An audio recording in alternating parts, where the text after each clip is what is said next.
Hello guys and welcome back to another episode of Brotherly Love in the District. Tristan here along with Jacob. And Jacob, you want to tell them what we're going to get into? Yeah, so this week we're going to be talking about the previous and upcoming weeks for the NFL. This is being recorded on a Saturday night, so this should be up before the games actually get started playing. Will be up tonight.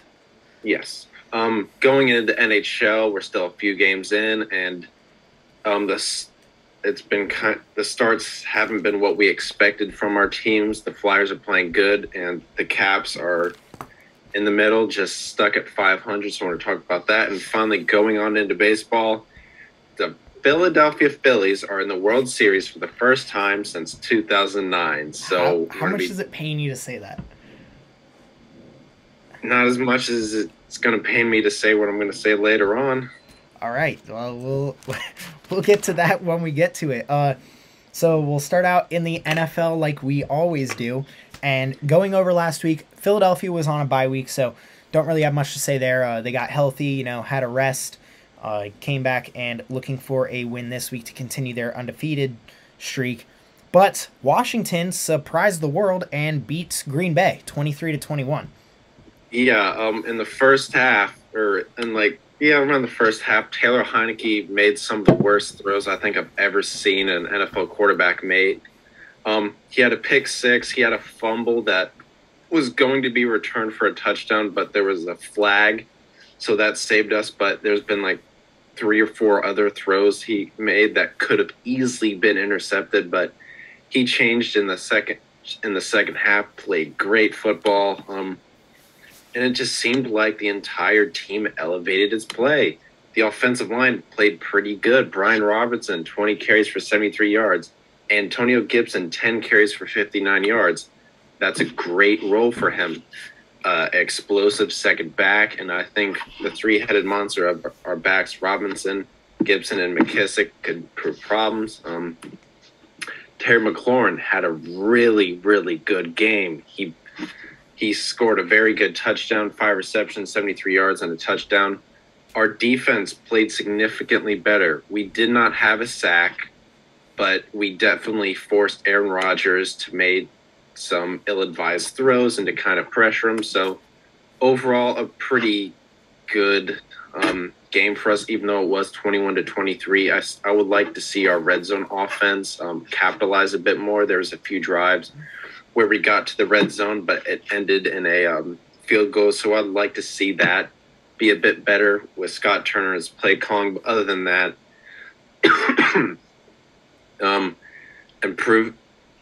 we saw a lot of improvement throughout the team. So pretty good win that I did not expect. Now, I'm going to be brutally honest. Well, for one, I didn't get to see much of the game. I was watching the NLCS, watched the Phillies go to the World Series, but I think that this was more of a Packers losing the game as opposed to Washington winning the game. Now, don't get me wrong. Washington, they did play well, obviously well enough to get the win over the Packers. And Green Bay isn't looking like Green Bay right now. But I think this was more of a Packers struggle than a Washington absolutely just outplaying the Packers. I wouldn't disagree with that at all. I think that's what we saw. Their wide receivers aren't up to par. Their running backs couldn't really get anything going, and Rodgers had under 200 yards. Yeah, so I think the Packers are suffering brutally from the loss of Davante Adams and having no wide receivers, but the fact that they couldn't get the run game going was good by Washington, but yeah, Rodgers is suffering greatly from having no receivers. Did you see? I want to make a prediction before you say that. I think Rodgers is going to be playing for a different team next year. That would be interesting to see. But do you see anything on the Pat McAfee show at all? Anything about any TikToks or anything? Him, but I did not. Okay, well, for anyone who doesn't know, Pat McAfee used to be the punter / he wasn't the field goal kicker, but he was the kickoff kicker for the Colts. He played in the Super Bowl. You should look up his story on the Super Bowl when they played the Saints. Really funny. But they go and they have what they call Aaron Rodgers Tuesday. Every Tuesday they bring on Aaron Rodgers and talk to him about the game or whatever. And they talk about to Aaron Rodgers. And they bring him on this past week after they lose to Washington, and they ask him, what happened to the Packers? Did you guys not execute? Did they outplay you? What happened to you guys? And Aaron Rodgers says, honestly, Washington didn't play well at all. He's like, they played basic. They didn't do anything special to beat us. All we did was just, we didn't outplay them like we should have. He goes, they ran simple coverages, simple pass rushes, no stunts or anything. Their offense was simple. Our team just didn't outplay them like they should have, which I just thought was really interesting. I thought that was kind of a shot at Washington, but I just wanted to see if you would say that. Is like some of that's truth, but I think part of that is kind of deflecting the blame. I agree too. I think Aaron Rodgers isn't going to go on there and say, yeah, I am terrible at playing football, but I think they're running simple coverages and all this crap, then you should have beat them. Not talking about, exactly. We should have, woulda, shoulda, coulda. That's what a lot of losers say, frankly. I've said it about the 1983 Super Bowl. We should have won that. And you've probably said it about some Phillies games or some Eagles games or whatever. But yeah, I just think that's kind of deflecting the blame, because I think some of that's true, but you should have been able to recognize that and properly adjust to that. And they probably should have beat us, but in the end, they didn't. Agreed. Is there anything you wanted to put on the end of that week? I wanted to talk about the Robert Quinn trade before we get into next week, but I wanted to see if there was anything you wanted to tack on to that game or whatever else. Second half, Heineke is a top 20 quarterback in the league. I gotta say, Heineke, he does play pretty well. For being a guy right off the couch, he does play pretty decent. Yeah, I don't know about a top 20. When he did what he did in the second half. The first half, that was awful. Hated that, but second half. All right, so big news, Robert Quinn gets traded to the Eagles. And the biggest 4th round pick. Not just a 4th round pick. The Bears are also retaining a majority of his salary. So the Bears really just said, "Here you go, take Robert Quinn, and we don't need anything rich from you." Get richer. I don't understand that trade, Tristan. That is awful trade. For the Bears, this is a great trade. Yeah, for the Bears, great for you. But so what was the GM thinking when that? Like, who proposed that? I think. I am really interested to see who proposed that, because I think that Howie Roseman was calling around saying, hey, what do you want for who? What do you want for this guy? What do you want for this guy? Calling all the teams. But I think when he got to the Bears and said, what do you want for Robert Quinn? I think the Bears GM was then thinking, I want Robert Quinn off my hands, because he has a decent salary, but also on top of that, they're a rebuilding team. They want to look to get younger. So I think sending out Robert Quinn to send him to a Super Bowl contender was just good for both parties, obviously. But I think they were just doing whatever they could to make sure they could get Robert Quinn off the hands. It's not a bad move, but it seems like they kind of settled for what they're getting. You can't really make it clear that you want to get somebody off your roster, because you're going to get screwed. Yeah, because then you have no back, and I kind of think that's what happened. When I saw he got traded, I'm like, well, crap, the rich get richer. And then when I saw what you had to give up, I was shocked. A 4th round pick for Robert Quinn. Now, I do have a little bit of stuff to say on him. So Robert Quinn, he is older. That is something. He is older. And he only has 1 sack this season so far. But last season, he had 18.5 sacks, which was second to only TJ Watt. He probably would have had the most if TJ Watt was an absolute freak of nature. So he had 18.5 sacks last season, was in the Pro Bowl. Now, that doesn't really mean much, because the Pro Bowl is a popularity contest, but he was in the Pro Bowl, and for his age, he still has good change of direction. He has long arms. He's good at forcing fumbles. He usually has 2 to 3 forced fumbles per season. So I think the biggest part of this trade is, well, for one, the Eagles got him for nothing. That's a huge piece. Secondly, he's not having the weight of all of Chicago on his shoulders now. He was a good guy to look at, be like, hey, what should I do with this rush and blah, blah, blah. He was a good guy in the locker room. Heard he has really good personality, but now he comes over to the Eagles where he's not going to be playing, 90% of the snaps. He's going to be able to sit back, kind of relax. He'll come in here and there when they need a big play on third down or whatever. They have Josh Sweat, BG. They rotate Patrick Johnson in. They can rotate Milton Williams in. They have Hassan Reddick. So it's going to be interesting to see how he plays now that he doesn't have all that weight on his shoulders. And also what I'm interested to see is how they line him up, because with Hassan Reddick, you now have to put someone inside. Josh Sweat is one of those guys who doesn't like to be on the inside and try to rush inside. He needs that outside edge to use his length and use his stride to be able to get around the tackle. And I'm thinking Robert Quinn is another guy like that, so I'm interested to see how they play him with Hassan Reddick coming off the edge. But overall, I think it's a really good trade. I think he's going to play really well here. And now that, like you said, the rich get richer, I was listening to something else where they talked to a film studier, and he said Robert Quinn may have just made the Eagles one of the, not that they already aren't one of the best teams in the league, but just made them that much better because of the way he plays. This reminds me of? This is like he's a defensive Jay Ajayi. I was just about to say this is the Jay Ajayi trade.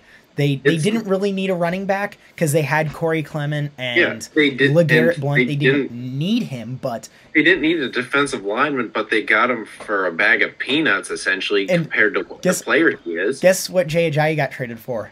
A 4th-round pick. A fourth. Yep. I remember. I was so mad when that happened. So this is looking eerily similar to the 2017 season. And that's pretty scary because you guys are annoying when you're good. Robert Quinn coming over is huge, and I'm really excited to see what he can do here. But I'll just bounce right off of that and go straight into the Pittsburgh game. I think he's going to play in the Pittsburgh game coming off the bye. He doesn't have that much time to really learn the playbook, but I don't think a defensive playbook is as worrisome to learn as an offensive playbook. There's not as much to go through, but I think he'll be playing against Pittsburgh. Maybe not a ton, but he will get some playing time, in my opinion. And this is a game that the Eagles should absolutely dominate. For one, Pittsburgh is not a good team. Kenny Pickett has 7 interceptions through, I believe, 3 starts. Maybe. His reads are not good. Yeah, he's not good at reading the ball. He has terrible size hands. He has really small hands, and everyone likes to make fun of him and call him baby hands. But he's not a great quarterback. He's good at rushing, but he only has 2 passing touchdowns. Not playing great. And then, so the defense should have a field day playing Kenny Pickett. Slay and Bradbury should just absolutely shut them down. But it's going to be interesting to see what their playmakers do. George Pickens is coming on a bit. Chase Claypool had a breakout week last week. And Deontay Johnson, I feel bad for Deontay Johnson because he's a good route runner. He's a good player. He just can't catch. And that's kind of, a vital part of the game, especially when you're a wide receiver. But a couple last things on it. Pittsburgh will be out TJ Watt. He won't be playing. He just had, I think he tore his bicep, and then he's also getting shoulder surgery or something like that. He is getting surgery, so he's not playing. And the Pittsburgh secondary is not great. They have an outside chance of one of their top corners being in. Levi Wallace, I believe that's his name. Outside chance that he plays. Minkah Fitzpatrick is really good, but they will be down a couple corners. So this is really a chance for the Eagles offense to open the depths of their playbook, get a couple deep shots to Quez Watkins, try to get him involved more, try to get Sanders and Gainwell into the pass game because Devin Bush hasn't been having a great season. So this is a really big chance for, especially now that they're healthy. Lane Johnson should be back. Jordan Mailata should be fully healthy now. They're completely healthy. Should come back and just absolutely dominate Pittsburgh and take that right into Thursday. Win, and Trubisky's he's not starting, and I think it's a mixture of Kenny Pickett. I don't think is entirely ready to be an NFL quarterback at this point, and I think the Pittsburgh offensive coordinator is kind of like, he's not as bad as Scott Turner, but he's not much better. So I think that's one of their problems. And the Eagles, I mean, you guys should just mow them over. Like, looking at the depth charts up and down, you're better in pretty much every single fathomable area. Quick Trivia question. When was the last time that Pittsburgh won in Philadelphia? Not the last time they beat the Eagles, but they won in the city of brotherly love. Ooh. I think it's one of the coward teams. 96. Way before that. Okay, so then it's a Chuck Noll year. Trying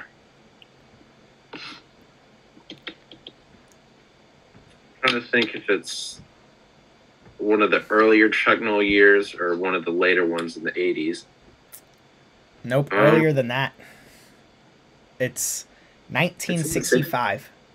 They were awful in the 60s. They beat the Eagles in Philly in 1965. That's the last time they won in Philly. They won in Philly. Every other time that they've won since then was in Pittsburgh.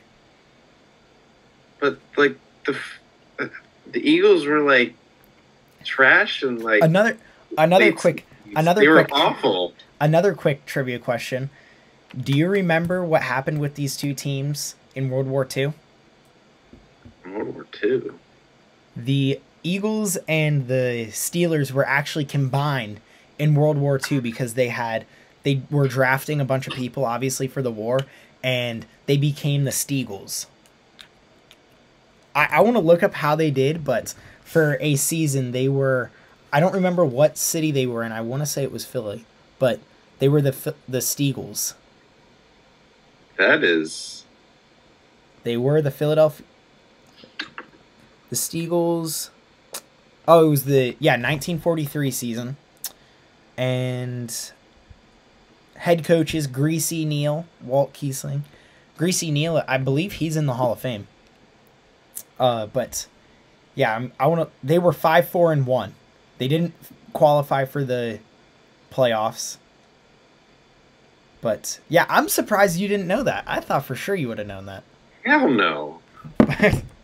But yeah, just a little bit of Pittsburgh cross-state rival history for you and everyone else out there.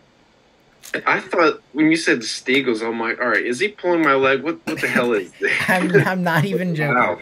That is a dead... But wow, 1965, that's surprising considering in the late 60s and early 70s, like when Pittsburgh was at the top, the Eagles were awful. Hey, and Pittsburgh beat the Eagles in Philly. Yeah, the last time was in 1965. That's surprising that they never won with Chuck Noll. They didn't win with Cowher. That's surprising to me. Oh, yes. So, going off of that, going into the Washington game, Sam Ehlinger starting, 6th-round pick from last season out of Texas, and you said in our prediction you think this should be a win for you guys. Yeah, considering it's a new quarterback. We know what we're going to get with their offense. It's going to be, they're going to use Jonathan Taylor a lot, and they're really going to try and... Which I think favors you guys. Yeah, they're really going to try and impose our will, and I just think even with our inept offensive coordinator, our offense is way more dynamic than they are. I think their defense is really going to struggle, and considering how versatile we can be, I think a lot of defenses would struggle with this team considering the amount of weapons we have. So, and looking at the fact that this team has elevated its play with Heineke, and if we see the Heineke we saw in the second half of the Packers game, this should be a relatively comfortable win. I think you guys should have a decent game against them.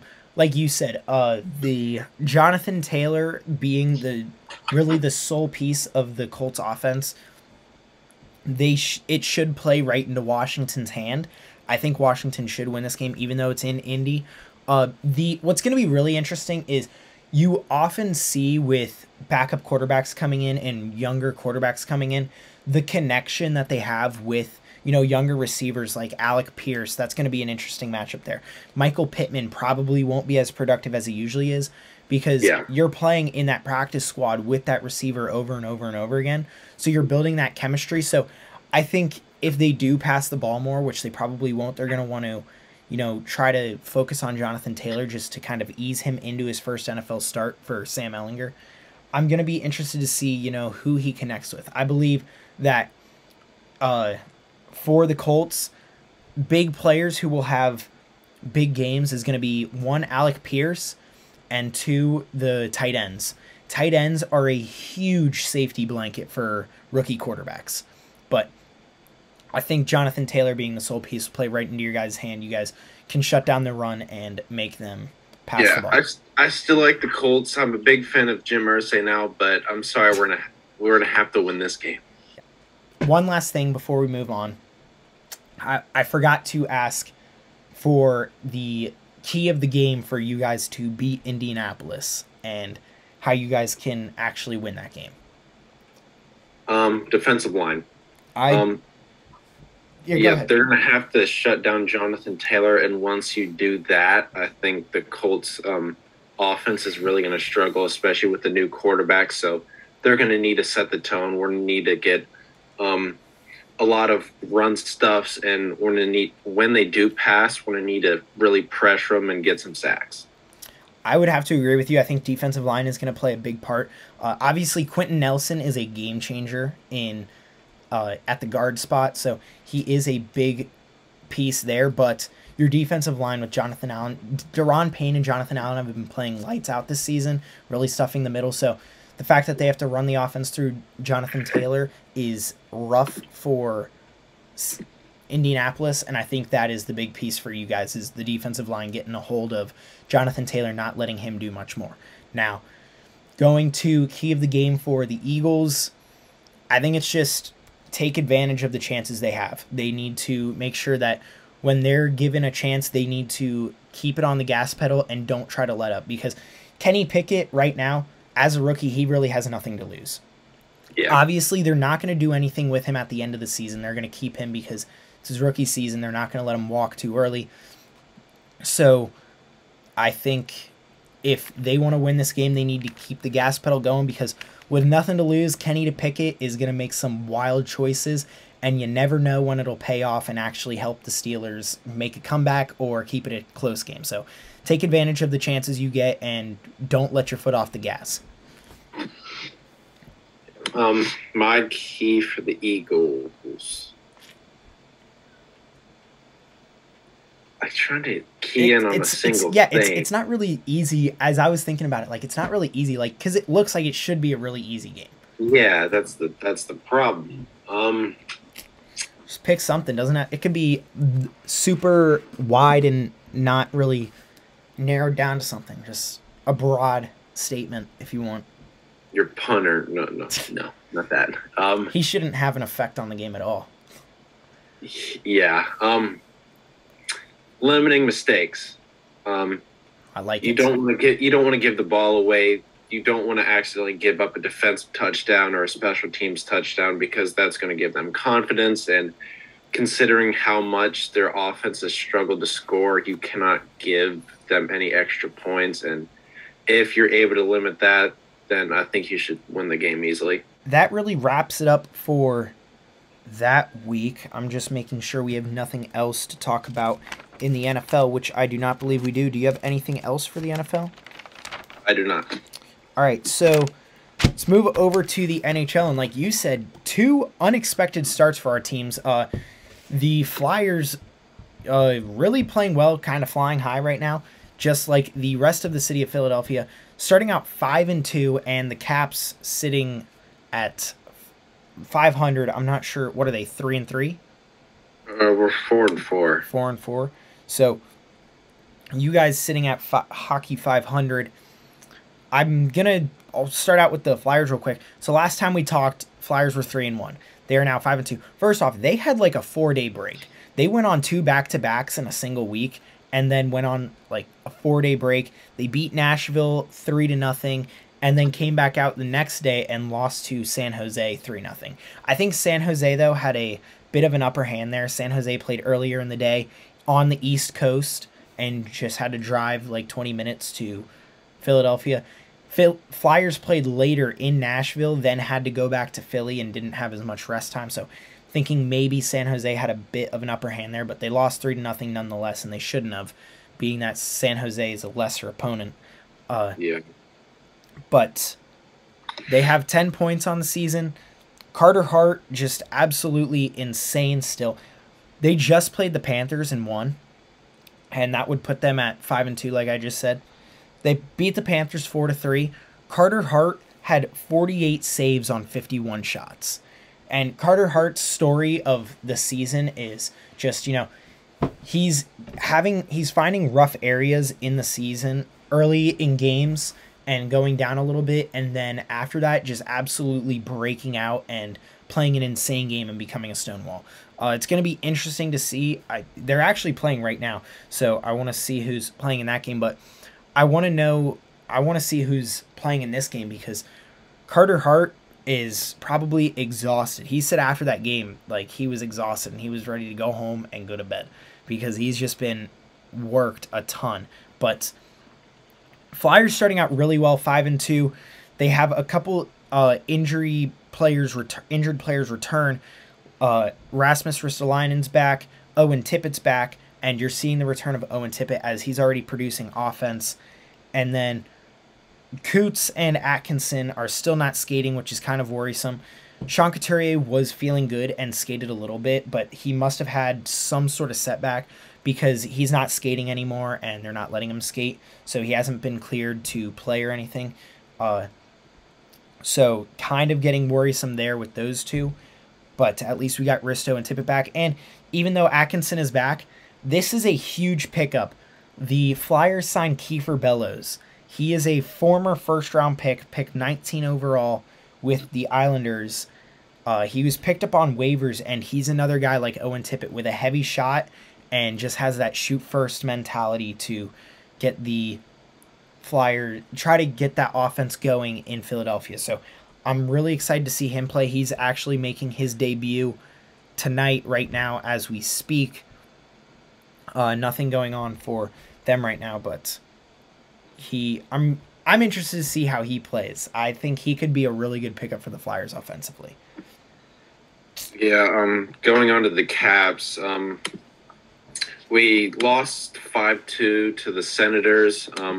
We beat the Kings in a nice little comeback 4-3. We did pretty well against the Devils 6-3. Then we lost 2-0 to the Stars. The power play has been playing better, but especially with the Stars game, we're still trying to figure some things out. So we're running into some problems there. But for me, the two biggest downfalls, I think, if that's the right word, is the defense. And going on into that, it's just been so lackadaisical. I think Peter Laviolette should seriously consider benching Carlson for a game just to kind of get a point across. Yeah, because especially in the Stars game, we were down. He doesn't skate hard. He doesn't hustle, and we're getting tired of it.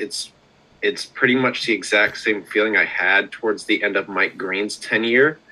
The offensive production isn't as high, and his defense, it's just lackadaisical. It's not sturdy, and I think that's one of the problems you're seeing with this team. Darcy Kemper has been keeping us in a decent amount of games for most of the periods, but at some point the defense needs to step up, and I think that maybe needs to be reworked because, John Carlson, I want him to go at this point, but it's going to be hard considering he has a big contract, and will we be able to get a decent trade package for him? I think so, but it would be harder. And for me, Peter Laviolette, he's under the microscope this season because if this continues, I don't want him to be coaching us next year because we've been having the same problems ever since he got here. The power play has been too inconsistent. It should be better. And the defense is always so lackadaisical. We fixed the goaltending. That's one of the problems, but we didn't fix the others. The defense is just so uninspired. It seems like they don't care. It's all these turnovers. The offense I'm not as worried about because we saw we can score high. The Devils game we scored 6 goals. And we're still missing a decent amount of forward, so I'm not worried about that. But for me, it's the defense, and I think coaching could possibly be a problem with this team. I mean, you see the change in type of play without Barry Trotz. Barry Trotz a very defensive coach, and that's the reason you guys won the cup. So I'm sure after he left, there was a bit of, time where they still had that effect on them. Like, after you feel sick, you still have a couple days where you're not feeling too hot, but you feel productive. I'm sure it's the same thing where, like, yeah, you had that drive to you, but you had a couple more days where it was just kind of lingering there, and now it's gotten to the point where the defense just isn't there as much anymore. Yeah, and letting Barry Trotz go is one of the dumbest things our owner has ever done. At that, he won a cup. We should have just handed him a blank check and said, all right, what do you want? Sign it. I do not understand that, and I think Peter Laviolette, he's a decent regular season coach, but he's not the coach I want for the Caps. We need a more defensive-minded kind of coach, but also somebody who's going to be able to really solve the problem of our somewhat inconsistent power play. So I also do like your idea where you say that they need to bench John Carlson. John Tortorella did that with Kevin Hayes and Travis Konechny, two of the biggest players on the Flyers right now. Yep. We need to send a message that yes, you can't do that crap just because you're an assistant captain. Yeah, you need to because it sends the biggest message. Because if you think about it, I mean, John Carlson for the Capitals, like Travis Konechny and Kevin Hayes, those are the two biggest players for those teams. Well, two biggest players for the Flyers, and then I'd say one of the biggest. Yeah, top three biggest players for the Caps right now. Obviously, Ovi and Backstrom up there too. So one of the biggest players for the Caps. If you bench him, anyone on the team can be benched. It sends that message like, hey, whoa, we need to actually play. And that's the same thing that happened with the Flyers.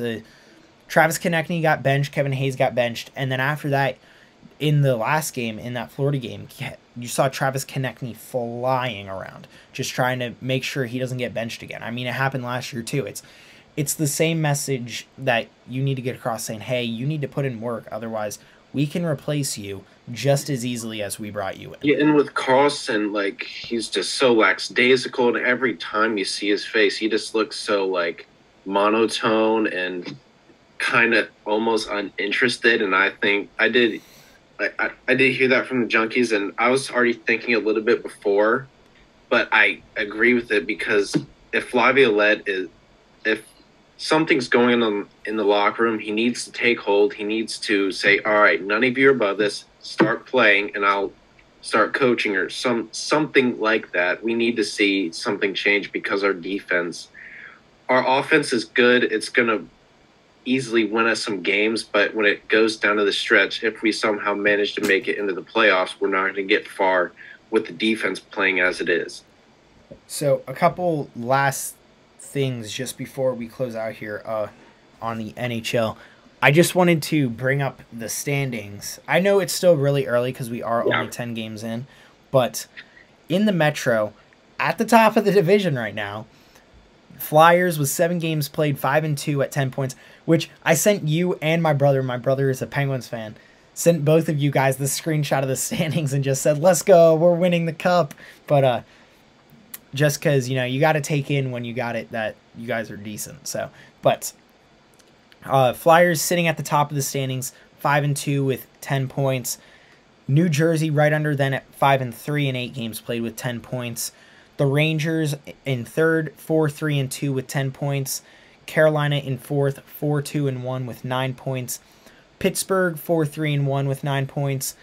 The Islanders and the Capitals both 4-4 apiece, 8 points each, and Columbus sitting at the basement at 3-6. Now, what's really interesting just looking at the standings is none of these teams are really terrible teams. Like, Columbus has Line, Gaudreau. Washington, like you've been saying, is still a decent team. The offense is producing.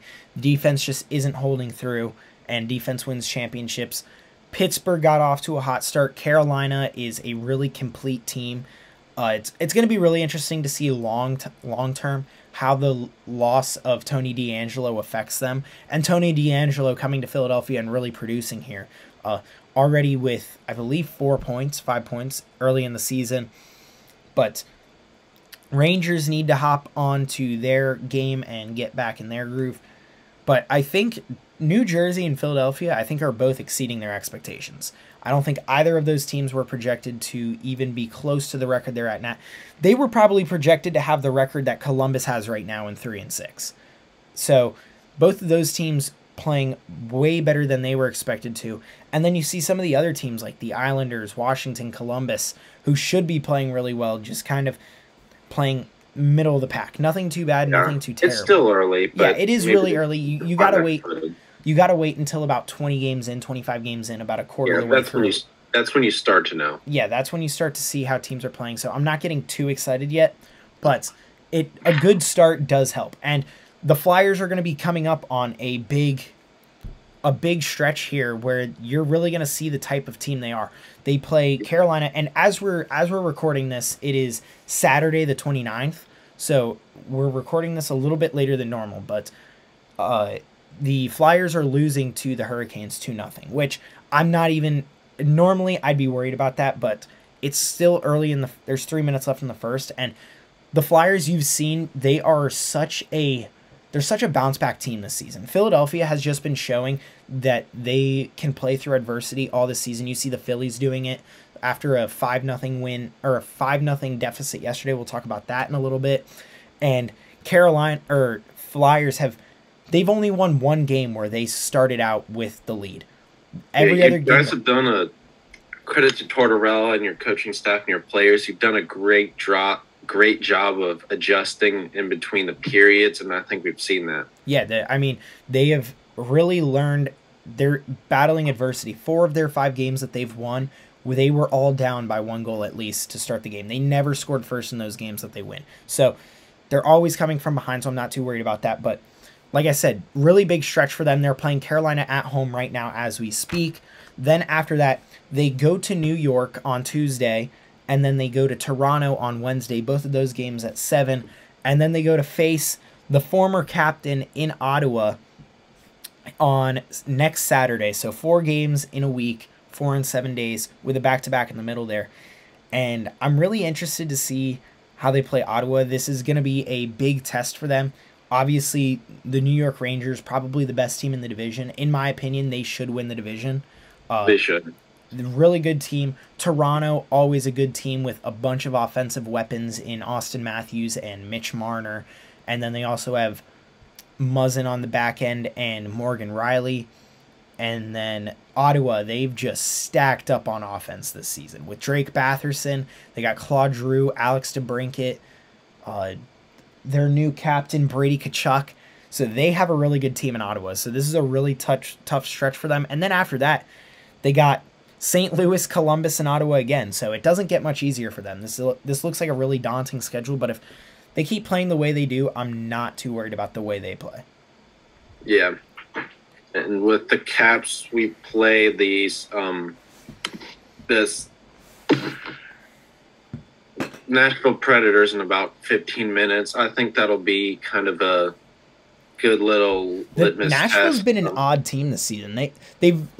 They look like a good team, but they've kind of just had struggle getting a hold of themselves. They're 3-4-1, so but I still think they're a somewhat decent team. So that should be interesting to see a test for us to see where we are at the current moment. But I'm not to the point where I'm totally worrying yet. But it's starting to be there. Like we'll obviously start to reevaluate like 20 games in, but I think Laviolette is going to be under the microscope this season because if, say, we miss the playoffs this season, he needs to go and we need to rework our defense. Going off of that, do you have anything else left for the NHL? For hockey, no.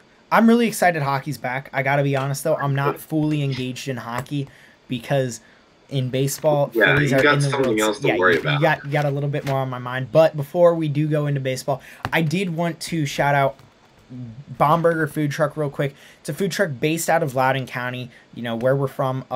2 guys that we went to all through school with, elementary, middle, high school, and one of them went to college with me for a little bit too. So two guys who are our age, younger guys, trying to put in work and get their own business started. They do a really good job of making really good food. They just redid the ingredients that they did for their burgers, the recipe for their burgers. They try to get the best ingredients they can, grass-fed beef, all that good stuff, and they do it the right way, and they really do produce really good food. So if you guys do get a chance, go check them out. They plug all their dates and their locations on their Instagrams and Facebook at Bomberger Food Truck. So go check them out on there, and they do cater. So if you need an event catered, go give them a call. They do a really good job, and they have some really good burgers. So definitely go check them out if you are around Loudoun County at any point in time. Going to the MLB, so the Phillies advanced to the World Series. Now, before we talk about the World Series, I want to talk about the NLCS, because that was an insane... The NLCS was even better than I expected it to be. I thought the Phillies would win it maybe in 6. They stole one in San Diego, like I expected them to, and they went to Philly, tied 1-1, and then they swept San Diego in Philly, which was huge. I mean, they are playing lights out in Philadelphia right now, and Philadelphia, just as a city, is buzzing. And you can't talk about that game, you can't talk about that series without that Bryce Harper home run in Game 5. That was absolutely electric. He's batting over 400 in the playoffs right now. This isn't Nationals playoff, Bryce. This is something different. He's obviously fixed some stuff, and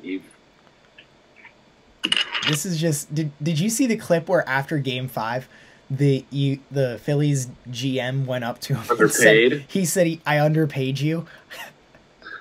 I did see that. I mean, dude, first off, sweeping the Padres and Philly, obviously huge. The pitchers dominated. So Zach Wheeler played really well in Game 1. Nola struggled in Game 2, which we'll talk about again later, because since it is Saturday, they did already play Game 1 of the World Series. He struggled in San Diego in Game 2, but Game 3, Ranger Suarez puts up a decent game, pitched, I believe, 5 innings, played a decent game in Game 3, and then Game 4 and Game 5, Wheeler pitched in Game 5, but in Game 4, they had more of a bullpen game, and another really good, strong pitching outing from the bullpen.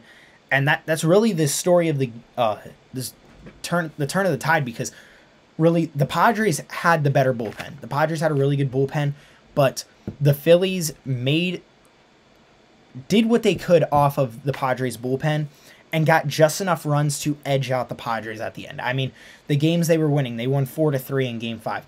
Game 4, they had a offensive explosion and scored 10 runs after getting dominated in Game 2. They had that revamp. So they just played. It was a really good series to watch, really close series. But overall, I think the pitchers really were the story of the series.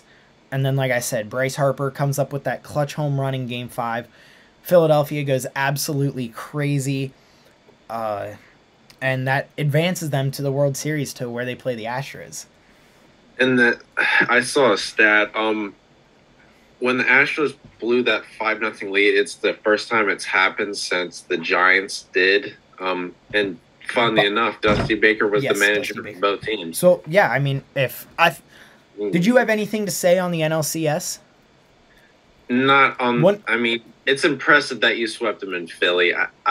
I thought the Padres would get one game in Philly and it would go to 6, but I gotta say, one last thing about the NLCS, a big part of it was the fact that they shut down Manny Machado and Juan Soto. Juan Soto and Manny Machado didn't really do much. They had their moments. Manny Machado had a home run, maybe 2 in the series, but Manny Machado was basically shut down. Other than those home runs, he didn't do much. Juan Soto had 1 or 2 hits, I believe, in the entire series. But again, he didn't really do much. He had a home run, which was pretty big, but he didn't really do much overall. And it was the shutdown of those 2 offensive juggernauts between just those 2 players that really helped the Phillies advance into the World Series. Now, going into the World Series, like I said, this is Saturday. We've already seen Game 1. They were down 5-0. And this is that fighting adversity that I've been talking about in Philly. They won it. Remember when I said earlier in the podcast that You said how much does it hurt that say the Phillies are in the World Series? Yeah, and you said it's gonna hurt with what you say later. I think the Phillies are going to win the World Series. It Ah, kind of shoot, we're feels gonna similar. lose now. Why? Why'd you have to say Tristan, it feels similar like to the Nats run where it's nobody expected it, but And it's the same with the Braves run last year too. I mean, yeah, and people the Astros struggle against the NL East because all three of those teams, well, both those teams, the Braves and the Nationals, beat the Astros in the World Series. I mean, it's just like there's a feeling with Philly. It seems like that whole team is just They're just all rallying. Yeah, I mean, I think that game one set a big tone, and I honestly think you're going to win it in 6. I believe it's in 6 too. I'd like that my whole thing has just been you need to steal a game. You need to steal a game at that home because they didn't have a home field advantage in any of these matchups. And in every single one, they've won game 1. They won game 1 in St. Louis, obviously swept St. Louis in the wild card. You go to the Atlanta and you steal game 1 in that one, and that just kind of sets the tone for the rest of the series. You go to San Diego, you steal game 1 in that one. And while, yes, you struggle in San Diego in game 2, you come out and you just absolutely dominate in Philly, and that's what they've been doing. They're undefeated in Philadelphia, 5 for 5. Philadelphia has just been buzzing for them. I don't think they're gonna, sweep them. I've heard a couple people say that, but I don't think they will. The Astros are still a good team, and it's going to be good. It's going to come down to the pitching after tonight. Wheeler gets the start tonight, and after that, the Astros have a lot better starting pitching depth than the Phillies do. Yeah, so that's really going to be interesting. I think in the later games, we're going to start to see what happened with the Nats, where you basically just, run your starters out of the bullpen. And it's going to be a really interesting series, but I have a really bad feeling that you're going to win. You also got to give credit to Rob Thompson and the way that he's been managing the playoffs. He's done really good managing the bullpen. And well, yeah, ever since Girardi left, you guys just flip the switch. I'm not talking. I mean, obviously, the team as a whole to get to the playoffs was big, but I'm talking just in the playoffs. Just the way that Rob Thompson has been managing the games has been huge. He's been managing really well. I mean, you saw Aaron Nola struggle again last night, and that's not great. And I think I was asked why Nola got the start in game 1 because Zach Wheeler had technically the right amount of days of rest to start this game 1. And I think this was really a reward to Aaron Nola. Aaron Nola is the longest tenured Philly in the organization right now. And I think this is a reward to be like, hey, you went through all of these years of struggle to get here. I want you to start game 1. Yes, Zach Wheeler has had the proper days of rest, but why not give him that extra day of rest and let you start the World Series that you've been looking forward to for years upon years now? So I think that was a bit of a reward, and Aaron Nola didn't take advantage, gave up 5 runs. And, I mean, in the end, it didn't look that bad compared to Justin Verlander because Justin Verlander didn't do much better. Justin Verlander was just absolutely tearing the Phillies apart, and once he got through the second time around, he just fell apart. He was good. He was doing good until he wasn't. Well, that's usually how it works, but he just fell apart in the second go-round against the Phillies lineup, and you see those times that he kind of fell out after the second time around, and you see where the Phillies' deadly lineup comes in. So I think that helped out a lot. Justin Verlander only pitching 5 innings, going straight to their bullpen, and the bullpen didn't look as strong as it should have as they did in the previous series. And maybe they're tired. I mean, they've swept every single team that they've played up to this point. So I am interested to see what's going to happen. I do like the odds that they have because they're not playing terrible, and especially after that 6-5 win yesterday, being down 5-0, they have played a great game. But I believe if they're going to do it, they're going to win in 6. They got that steal in game 1. I believe they go at least 2-1 in Philly, and then they have 2 chances to win in Houston. But Yeah, it's going to be a good series, but this is a Cinderella run. that is for sure. And I mean, like you said, it looks eerily similar to that Nationals World Series, eerily similar to the Braves World Series. I believe the Braves only had 87 wins when they went on their run and got into the World Series and won last year against the Astros in 6 also. So it's going to be a good series, like you said. With that, I close it off there and end it off for this week. You guys can check out we have weekly predictions that we do for the NFL wide on our YouTube at Brotherly Love in the District on YouTube. And then we post TikToks and on TikTok, and then you can follow our Instagram where we post news about big trades, big signings, all that. I just posted something about the Robert Quinn trade, so you guys can go look at that. It will all be on our stuff that is on this side of the screen. And yeah, nope, it's still the wrong side. I pointed this way last time, and now you're right. It's on different. It's different sides. So we have this ongoing joke here that because if you guys watch us on YouTube, we have our stuff on the side of the screen so that you guys can look at it. Our Instagram, TikTok, and our email at blndc@gmail.com if you guys want to email us questions or comments to bring on here. But yes, Jacob struggles finding the right side every single time. I need a sticky note. You do. So because it's different with both. So yes, it is on this side of the screen, and with that, still the wrong side. But we are going to end it off there. Jacob's going to retire after this week, and with that, I am going to leave, and I am going to go watch the World Series Game 2. And I'm going to go watch the Caps. We're going to end it off there. So we will see you guys next week. See you later.